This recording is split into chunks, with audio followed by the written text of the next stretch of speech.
ወደ አይምሮት መለሳላት መለስ ነው እኔ ምለ ሙዚየም ሆነ ዴቭ አንቺ የመምጣት ግዴታ የለብንም አለቀ አትምጪኝም እንድትመጪ አልፈልግም በነገር እንግዲህ አብርሽ እንደዚሁም ኤፍሬም ዴቭ ዳኒ ቡዝዬ ሄርሜላ እንግዲህ ይሄን ያህል ልጁ እየተጨነቀ እንደሆነ እየገባችሁ አይመስለኝም። ሰላም ሰላም፣ ጤና ይስጥልን ውድ ተመልካቾቻችን፣ ለቪዲዮአችን አዲስ ከሆናችሁ ላይክ፣ ሼር፣ ሰብስክራይብ እያደረጋችሁ እንደተለመደው ቪዲዮአችንን እንድትመለከቱ እና ሀሳብ አስተያየታችሁ እንድትሰጡ እንጠይቃለን። እንግዲህ እዛ ቦታ ቡዝዬ እንግዲህ ወስደዋለች አይደለም? አብርሽን ቤቷ ከወሰደችው እህቱ ጋር ነው ያለው። ሄርሜላም ሆናችሁ ሩታም ሆናችሁ አሁን ለአብርሽ ከጭቅጭቅ ውጪ ከጭንቀት ውጪ ምንም ምሰሩለት ነገር የለም። እኔ ጋር ይሁን አንቺ ጋር ይሁን እኔ እመለከተዋለሁ ያላችሁ ልጁን በጭንቀት በስትረስ እንዴት ነው ስትረስ ሆኖ ልጁ ከዚህ በላይ ምን እንዲሆን እንደምትፈልጉ አይገባኝም። እኔ ሚስቱ አለሁኝ አንቺ ሂጂ ቤትሽ፣ አንቺ ሂጂ፣ አንቺ ምን ትሰሪያለሽ የምትባባሉበት ሰዓት ላይ አይደለም። ኤፍሬም የሚባለው ሰውዬ ደግሞ ማለት ነው አብርሽ ጤነኛ ነው አልክ። ምኑ ነው ጤነኝነት? እንደዚህ ፈዞ ደንዝዞ አገዝዞ ምኑ ላይ ነው ጤንነት ያለው ልጁ? ጤናማ ከሆነማ ሁለቱንም እንግዲህ ወይስ አውቆ ሁለቱንም እንደዚህ እየተጫወተባቸው ነው? አብርሽ እየተጫወተባቸው ነው በሁለቱም ላይ በሄርሜላም ላይ በሩታም ላይ ወይንስ ህመም ከሌለክ ማለት ነው ኤፍሬም እንደተናገርከው ከሆነ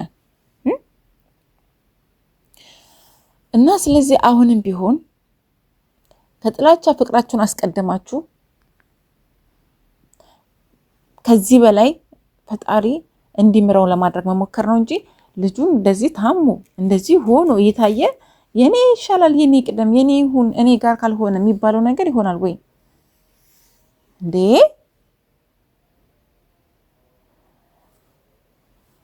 አሁን እንግዲህ ቡዝዬ ታውቃለች፣ ወንድሟ ነው፣ እህት ነች። ታስታመመው ሌላ ነገር የለውም። በቃ አለቀ። ሩታ ለምን ትበጠብጫለሽ? በጣም የምትወጁ ከሆነ የምታፈቅሪ ከሆነ በጣም የምትምትዩ ከሆነ እስከዛሬ ሴት ነበርሽ። እንግዲህ አብርሽ ላይ ክርክር፣ ጭቅጭቅ፣ ሌላ ጭንቀት ለምን ትፈጥሩበታላችሁ? አሁንም እሱ ቡዝዬ ጋርም ቆየ እንትናም ጋር ቆየ፣ ሁለታችሁም የምትጠቅሙት ነገር የለም። ገባችሁ? በቃ ዳኒም ሆን ካጨብጫቢው ነክ ሲጀመር በቃ ይሄ ትርምስ ይብቃ እንዴ! ሩታም ሆን ከኤፍሬምም የዛሬ ትርምሳችሁ በቃ ይቁም እንዴ! ይሄ ልጅ ጤነኛ መሆን አለበት። ጤነኛ አይደለም። ገባችሁ? ጤነኛ አይደለም። እናንተ ጤነኛ ነው ካላችሁ ራሃችሁ ስላደረጋችሁበት የመተታችሁት ራሃችሁ ስለሆናችሁ ጤነኛ ነው ትላላችሁ። ራሃችሁ ያደረጋችሁበት ስለሆነ ማለት ነው እንዴ! ጤነኛ ነው እኮ ያለችው ጤነኝነት ያስፈልገዋል። ይሄ ልጅ ማለት ራሱን ከጭንቀት ማግለል አለበት። እናንተ ከምታዋክቡት ከምታሳድዱት መጋለል አለበት። በቃ እንዴ ዳኒ በቃ አፈን ዝጋ። አንተን ያመጣው ችግሩን ሁሉ የእውነት ይሄ ሁሉ ያንተ ጥንስስ ነው። አንተ ያደረከው ነገር ነው እዚህ ድረስ የደረሰው። ከሩታ ጋር ስታሽቃብጥ ፍቺው እንደዚህ አርጊው እንደዚህ ሁኚ ስትል የነበርክ ሰውዬ ዛሬ ተገልብጠህ ደግሞ አጋሽ ሆናል ለሄርሜላ ወረኛ። ድጋሜ ልጁን እየጎዳችሁት እንደሆነ ታውቃላችሁ። ምንድን ነው ማድረግ ያለበት? ብን ብሎ ይሄድ፣ ጫካ ይግባላችሁ እንዴ? ምንድን ፈልጉት? እኔ አልገባኝም ከምር። ሰው ልጅ ሀሳቡንም ፎይ ብሎ ራሱንም ማስታመም አልቻለም እኮ በእናንተ የተነሳ ማለት ነው። ራሱ ያስጨነቅኩ አይደለም እንዴ? ሲጀመር ሁላችሁም አታስፈልጉም።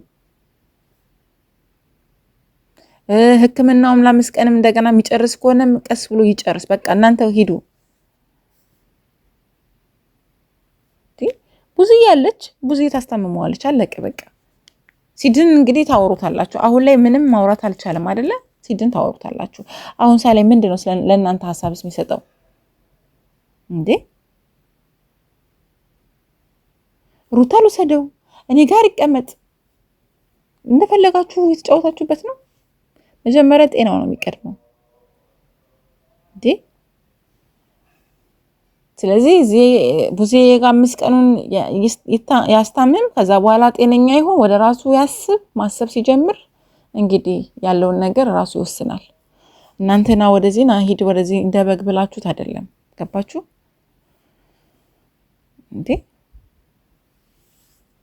ደህና ነበር ልጆ። አሁንም እናንተ ያባባሳችሁበት መታችሁ ይጫዋችሁበት፣ እኛ ጋር ካልመጣ እኔ ካልወሰድኩ እያላችሁት ስለሆነ ልጁ በጭንቀት ራሱን ከጭንቀት ላይ ማግለል አልቻለም። እንደገና ድጋሚ ልጁን በበሽታ ውስጥ እየጣላችሁት ነው። ምንድነው? በቃ ይሄን ያህል ድረስ ምንድነው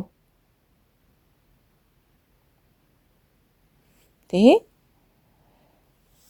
ትዳር ስላለው ልጅ ስላለው ምናምን ትዳር መጀመሪያ አልሰበስብም ነበረ?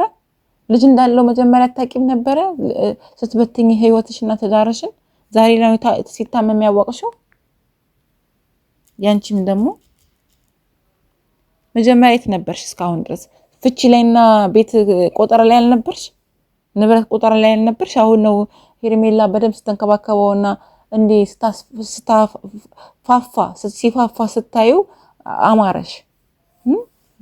ባል መሆኑ ታወቀሽ፣ ትዳር መሆኑ ታወቀሽ። ያኔ በትነሽ የነበረውን ትዳር ባለጌ